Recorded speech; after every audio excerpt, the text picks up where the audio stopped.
going to stay in Europe and on the ongoing Russia-Ukraine war, and the Kremlin has also denied claims by US President Donald Trump's special envoy for Ukraine that Russia was stalling in peace talks, adding that Moscow had fulfilled all the agreements reached so far in the negotiations. This comes after Trump's envoy for Ukraine, Kellogg, accused Russia of stalling for time while it continued to quote-unquote bomb civilian targets in Ukraine.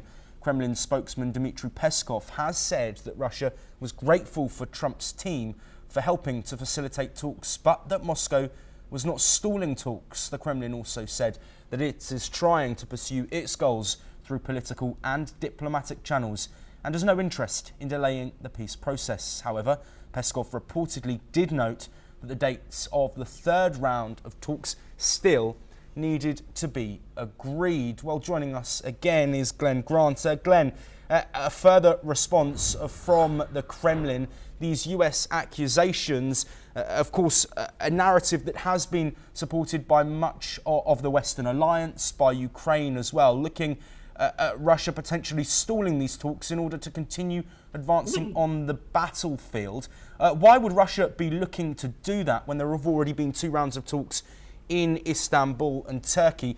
And what might Putin's motive be in this situation? Well, I mean, the fact is that Russia is going to keep fighting. And they've actually said that. I mean, if you actually look at quite a few of the Kremlin spokespeople in the last few weeks have said that they're going to keep fighting until they achieve their aims. And their primary aims are complete dismemberment or a governance of Ukraine. So they're not going to stop. So they know full well that there is pretty limited reason to go to talks, to tell Zelensky that he's got to capitulate when Zelensky and the whole of the country is not going to do so.